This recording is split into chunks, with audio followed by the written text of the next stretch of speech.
Bismillahirrahmanirrahim.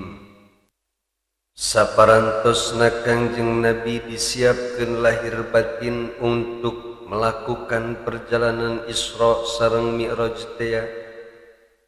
Nya kitu deui burok anu disiapkeun pikeun kendaraan Kangjeng Nabi menjalankan Isra. Tos siap berangkat, tinggal menunggu aba-aba di Kangjeng Nabi Muhammad sallallahu alaihi wasallam.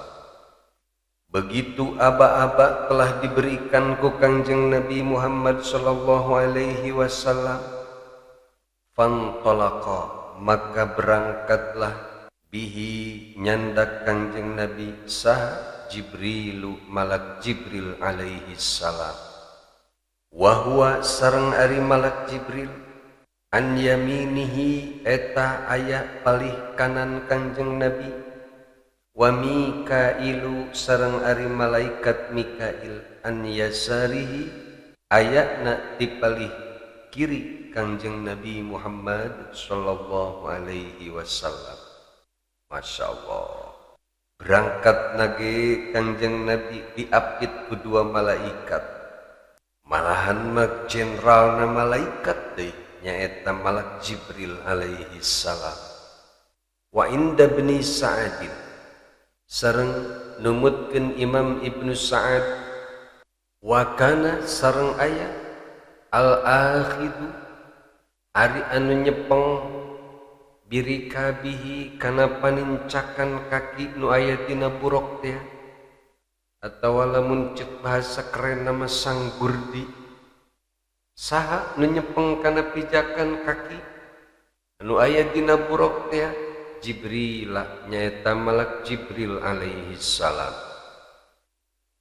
Wa bizimamil buraqi sareng anu nyepengan tali kekang atau tali kendali anu aya dina burok teh saha? Mikaila, nyaeta malak Mikail alaihi salam. Terus kamana tuh malaikat anu hiji deui anu dijemputna ku tiluan?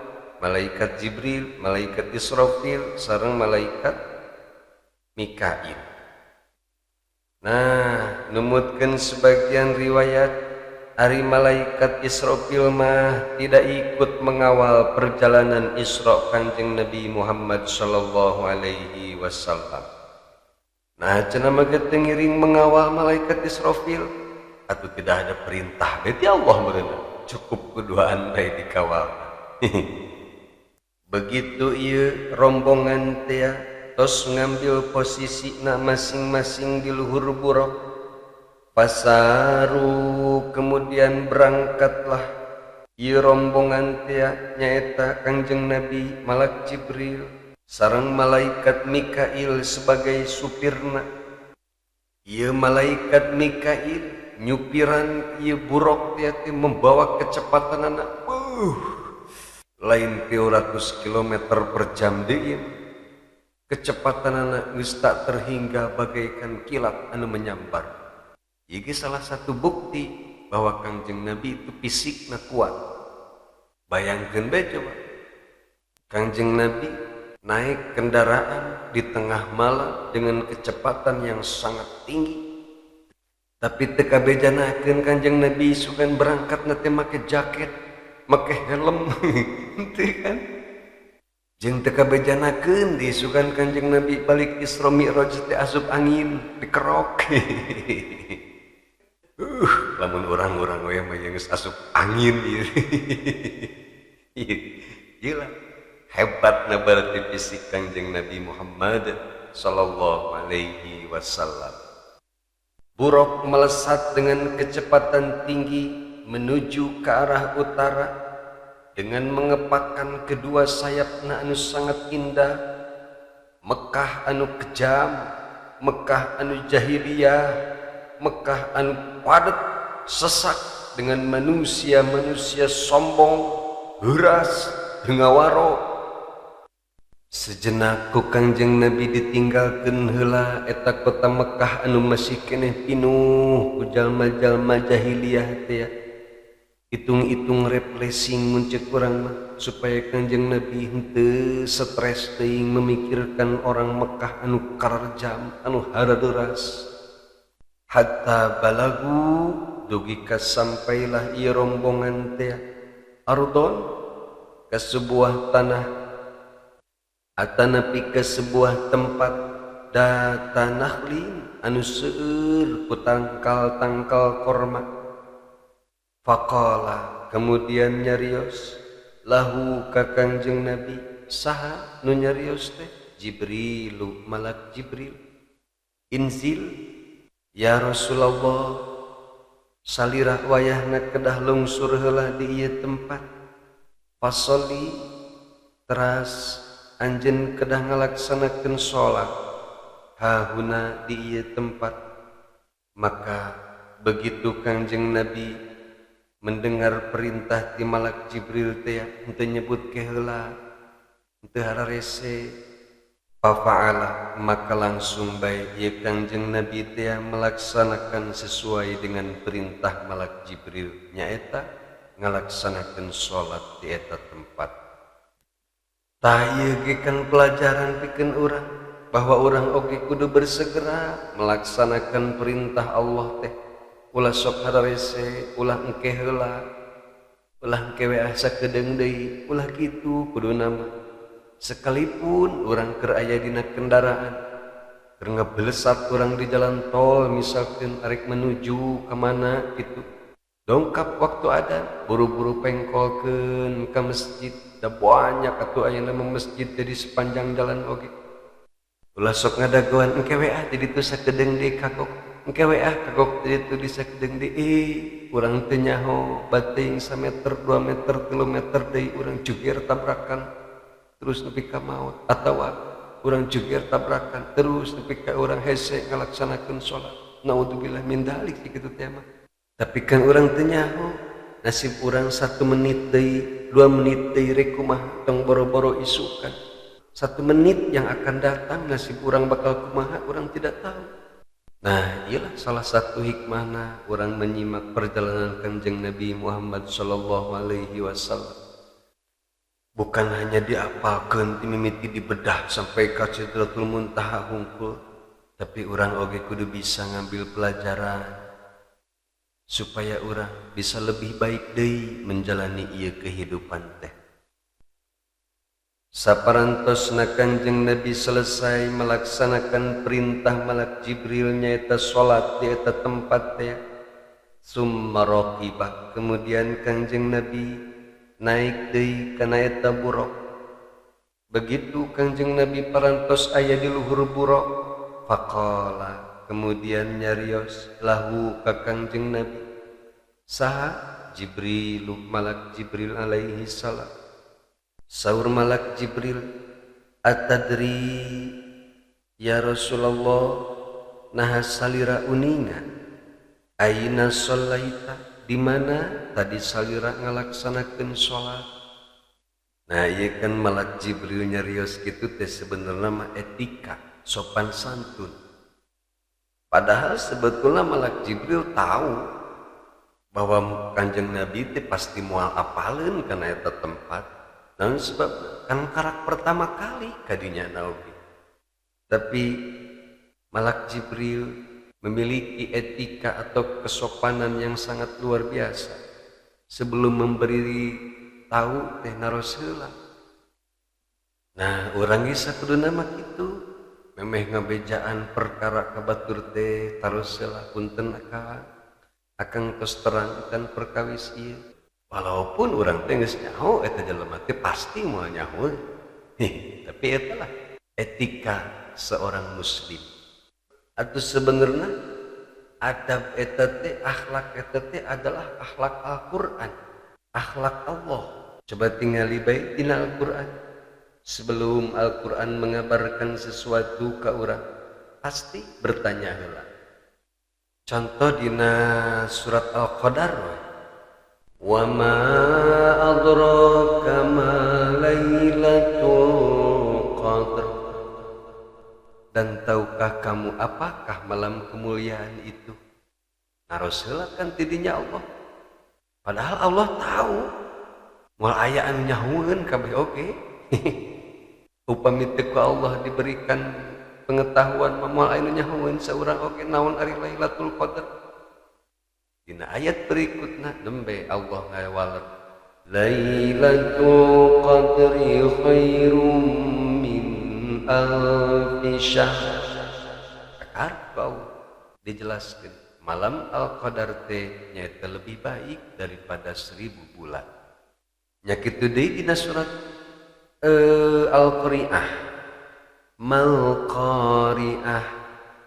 Apakah hari kiamat itu? Wa ma adraka mal Qari'ah. Dan tahukah kamu apakah hari kiamat itu? Kan didinya Allah ngaros malahan 2 kali ngarosna teh. Padahal Allah Maha tahu, tidak ada satupun makhluk yang tahu tentang hari kiamat eta. Setelah Allah bertanya, nembe ku Allah dijelaskan. Yauma yakunun nasu kal farashil mabsus. Dan ayat-ayat lain lagi seueur anu sapertos kitu. Makana saur Kangjeng Nabi takhallaqu bi akhlaqillah. Ada ranjeun kudu berakhlak seperti akhlakna Allah. Nah, salah satuna eta sebelum orang menjelaskan sesuatu teh taros heula. Tos terang can mah bisi anu dibejaan ke urang teh lebih tahu daripada urang. Cilakan ke di urang. Kaeraan teh cik orang Sunda teh mah sarua jeung bejaan ngojai ka lauk. Nah, begitu Kangjeng Nabi ditaros kitu ku malak Jibril, faqala maka ngadauh Kangjeng Nabi la henteu malak Jibril kaula mah teu uninga. Qala saur malak Jibril, sallaita tadi salira ngalaksanakeun salat bi Thaibata eta teh di negeri Thaibah, negeri anu aman, damai, tentram sareng sejahtera. Upami ayeuna mah kota Madinah teh. Wa ilaiha sareng ka negeri Thaibah al-muhajaratu atawa al-muhajiratu salira bakal ngalih atanapi bakal hijrah ka eta kota Thaibah teh. Kota Thaibah ialah kota anu pertama kali dikunjungi ku Kangjeng Nabi sawaktos ngalaksanakeun Isra. Seolah-olah aya isyarat ti malak Jibril ka Kangjeng Nabi bahwa perjuangan Kangjeng Nabi dalam menegakkan agama Islam teh masih harus berhadapan dengan berbagai macam rintangan sareng cobaan. Sehingga kudahsyat-dahsyatna tantangan sareng godaan anu bakal dihadapi ku Kangjeng Nabi dalam menegakkan agama Islam teh mengharuskan Kangjeng Nabi harus keluar pindah di tempat kelahiran nyaeta Mekah menuju ke Madinah. Nyaeta tempat anu penuh dengan kedamaian, tentrem, adem, dan ieu kota Madinah teh atanapi kota Thaibah teh bakal menjadi kota anu terkenal dalam sejarah Islam, sebab di Madinah ialah menjadi pusat kedaulatan Khulafaur Rasyidin. Adapun latar belakangna Kangjeng Nabi hijrah ka Madinah teh sakumaha parantos kauninga kusadayana bahwa Kangjeng Nabi diisrokeun sareng dimi'rajkeun teh terjadi pada tahun ke-11 nubuwah. Telami saparantosna Kangjeng Nabi diisrokeun, saterasna beliau pun sering dakwah ka berbagai qabilah-qabilah. Qabilah-qabilah anu didakwahan ku Kangjeng Nabi aya wae anu menerima dengan sukarela. Nya kitu deui aya wae anu menolak kana ajakan Kangjeng Nabi. Bahkan aya anu menolak secara kasar ke Kangjeng Nabi, bahkan nepi ka tega arek ngabunuh ka Kangjeng Nabi Muhammad sallallahu alaihi wasallam. Termasuk penolakan buruk penolakan jore anu dilakukan ku Musailamah al-Kazzab. Ieu Musailamah al-Kazzab teh malahan manehna pemiluan dakwah, ngaku dirina sebagai nabi. Padahal tidak ada nabi setelah adanya Kangjeng Nabi Muhammad sallallahu alaihi wasallam. Nu matak diberi gelar al-Kazzab teh eta tukang ngawadul. Puguh-puguh moal aya di nabi setelah Kangjeng Nabi manehna ngaku sebagai nabi. Nu matak dibere we gelar al-Kadzdzab, jalma anu paling banyak ngabohongna. Sareng dina taun eta oge Kangjeng Nabi Muhammad sallallahu alaihi wasallam kadongkapan genep jalmi di kota Yastrib, pami ayeuna mah kota Madinah. Dongkap ieu jalmi teh ka Mekkah menemui Kangjeng Nabi Muhammad sallallahu alaihi wasallam. Kemudian ieu jalmi anu genepan ti Yastrib diajak kerjasama ku Kangjeng Nabi untuk menyebarkan ajaran Islam di kota Madinah. Dengan pertolongan Allah Subhanahu wa taala, genep orang anu dongkap di Madinah teh bersedia masuk Islam dan siap pikeun membantu dakwah Kangjeng Nabi Muhammad sallallahu alaihi wasallam di kota Madinah. 6 jalmi ieulah anu pertama kali masuk Islam dari kota Yastrib atau Nabi Madinah. Kemudian pada tahun berikutnya, nyaita tahun 12 kenabian, aya sejumlah 12 jalmi di kota Yastrib anu dengan senang hati memeluk agama Islam dan bersedia berjanji bakal menegakkan agama Islam. Ialah yang disebut Bai'atul Aqabatul Ula atau anu lebih dikenal dengan pernyataan sumpah setia di Aqabah anu pertama. Kemudian pada tahun 13 kenabian, Rasulullah sallallahu alaihi wasallam oge kadongkapan 73 pameget sareng 2 istri di kota Yastrib anu bersedia memeluk agama Islam. Ialah anu disebut Bai'atul Aqabah anu kedua. Dina tahun ke-13 kenabian ialah dakwah Kangjeng Nabi semakin luas sareng pengikutna oge semakin banyak, baik di kota Mekah ataupun di kota Madinah. Kemajuan dakwah Kangjeng Nabi membuat kafir-kafir Mekah semakin murka. Bahkan kafir-kafir Mekah berencana ngebunuh ka Kangjeng Nabi Muhammad sallallahu alaihi wasallam. Sehingga pimpinan kafir-kafir Mekah teh memerintahkan para pemuda supaya keluar pikeun ngepung bumina Kangjeng Nabi Muhammad sallallahu alaihi wasallam dengan tujuan rek ngabunuh Kangjeng Nabi secara rame-rame, supaya darah Kangjeng Nabi terceceran di ujung pedang-pedang kabilah-kabilah kaum kafirin. Sebab pemimpin-pemimpin kaum kafir waktu harita berpikir bahwa hanya dengan cara ngabunuh Kangjeng Nabi secara rame-rame ialah keluarga Kangjeng Nabi moal wani nuntut balas dendam ke seluruh kabilah kafirin. Akan tetapi Allah Subhanahu wa taala Maha Uninya, Maha tahu karena segala perkara. Tidak ada satu perkara pun yang tidak diketahui oleh Allah Subhanahu wa taala, termasuk niat jahat kaum kafirin Makkah oge anu rek ngabunuh Kangjeng Nabi teh diketahui ku Allah Subhanahu wa taala. Maka Allah Subhanahu wa taala memberikan wahyu ke Kangjeng Nabi supaya Kangjeng Nabi hijrah ke kota Madinah. Kemudian Kangjeng Nabi hijrah di malam hari. Sateacana Kangjeng Nabi berangkat hijrah, beliau memerintahkan Sayyidina Ali supaya dina eta wengi Sayyidina Ali kulem di kamarna Kangjeng Nabi Muhammad sallallahu alaihi wasallam. Ialah strategi Kangjeng Nabi menghadapi kaum kafirin.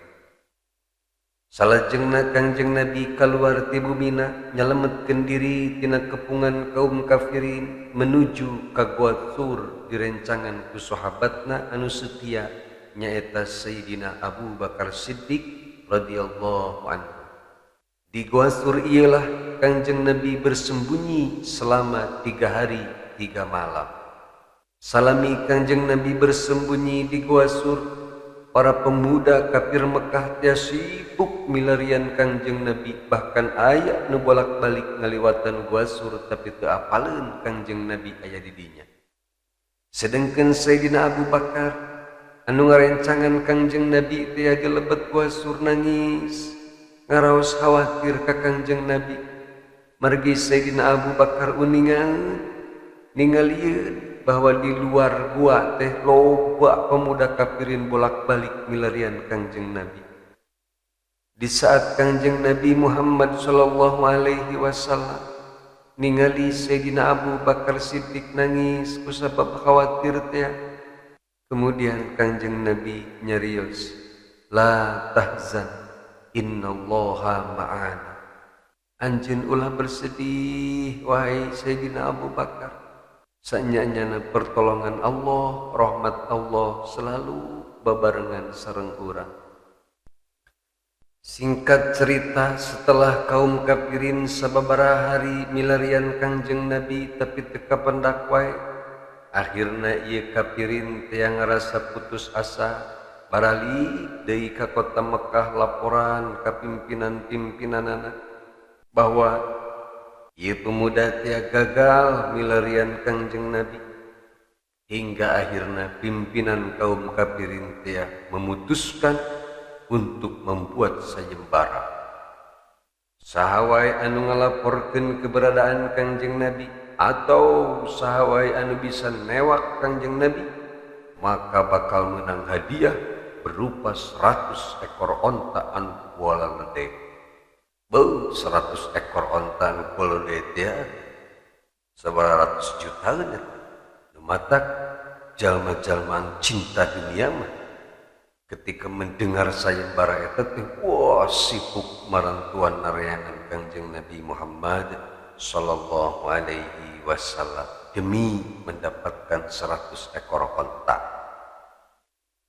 Sementara ari Kanjeng Nabi teh saparantosna pemuda kafirin teh baralik deui ka Mekah, akhirna Rasulullah sareng Sayyidina Abu Bakar Siddiq teh ngaraos aman. Salajengna kaluarlah Kanjeng Nabi sareng Sayyidina Abu Bakar ti Gua Sur neraskeun perjalananna menuju ka kota Madinah. Di tengah-tengah perjalanan anu sangat melelahkan ieu, sebab melintasi gurun pasir anu sangat panas sareng gunung-gunung bebatuan, ditambah deui rasa was-was hariwang kusabab ancaman jalma-jalma kafir Mekah teh. Selama perjalanan etalah Rasulullah sareng Sayyidina Abu Bakar teliren-liren dikir ka Allah nyuwunkeun pitulung. Bari sakali-kali Sayyidina Abu Bakar mah ningalian ka belah pengker pikeun mastikeun teu aya kafir Mekah anu ngudag-udag kana eta perjalanan. Tapi sawaktos sababaraha lami Rasulullah sareng Sayyidina Abu Bakar ngalajengkeun perjalananna menuju kota Madinah teh, ternyata aya seorang kafir Mekah anu namina Suraqah bin Malik ngudag Kanjeng Nabi bari naik kuda dengan maksud rek ngabunuh Kanjeng Nabi kusabab kabita ku hadiah sayembara teh nyaeta 100 onta. Tapi begitu kuda anu ditumpakan ku Suraqah teh hampir mendekati Kanjeng Nabi, bahkan Suraqah oge hampir nyabetkeun pedangna ka Kanjeng Nabi, tiba-tiba kuda Suraqah teh labuh nepi ka Suraqahna oge gagal menyakiti Rasulullah sallallahu alaihi wasallam. Eta kejadian ti kuat nepi ka 3 kali, labuh udang deui, nu akhirna kuda Suraqah teh ngalalep ka jero pasir ka kubur nepi ka tuur kuda, nepi ka tibiseun udang deui eta kudana. Tapi ku Kanjeng Nabi dibantuan supaya kuda Suraqah teh bisaeun udang deui. Nu akhirna mah Suraqah teh minta maaf ka Kanjeng Nabi sareng janji moal ngabejakeun kaayaan Kanjeng Nabi ka kafir Makkah. Sareng ieu Suraqah teh setelah berapa lama kacarioskeun beliau oge akhirna masuk agama Islam. Saparantos kajantenan eta teras Kangjeng Nabi sareng Sayyidina Abu Bakar Siddiq yang ngalajengkeun perjalananana menuju kota Madinah. Tekangtos lami sampailah Kangjeng Nabi di kota Madinah, tepatna di desa Kuba. Kemudian beliau pun istirahat heula sementara tidinya. Numutkeun sapalih riwayat mah beliau tinggal istirahat di desa Kuba ya selama hampir 20 hari. Sareng tidinya lah Kangjeng Nabi membangun masjid anu namina Masjid Kuba. Saparantosna Kangjeng Nabi istirahat di desa Kuba ieu, kemudian Kangjeng Nabi ngalajengkeun deui perjalananana ka kota Yatsrib. Begitu Kangjeng Nabi Muhammad sallallahu alaihi wasallam sampai ke kota Yatsrib, beliau disambut dengan meriah dan sukacita. Timimiti pemuda, kaum istri, berikut anak-anak nu aya di kota Madinah, semuanya ikut menyambut dan menghormati Kangjeng Nabi Muhammad sallallahu alaihi wasallam sambil mengumandangkan qasidah anu terkenal teh geuninganan Tala'al badru alaina insaniyatil wada wajaba syukru alaina mada'al lillahi da ayyuhal mab'usu fina jita bil amril muta, dan seterusnya sampai selesai. Anu kurang sok dibaca lamun keur marhaba teh geuningan. Etalah kisahna Tala'al badru alaina. Nama tak sedih lamun apal kana kisah nama ketika maca eta teh. Sedih campur bunga teh geuningan. Komo lamun di kuliahna gede mah. Maca Tala'al teh serius. Nikah bari husu. Kitu wae ngabedakeun mana ahli dunia, mana ahli akhirat. Lamun orang bunga dengan bayaran gede berarti orang ahli dunia. Tapi lamun orang nulian naon maca Tala'al badru, bahagia we teringat kana kisah Nabi, orang ahli akhirat berarti teman. Simple sebenarnya mah ngetes diri orang teh. Gitu baik ngetesna.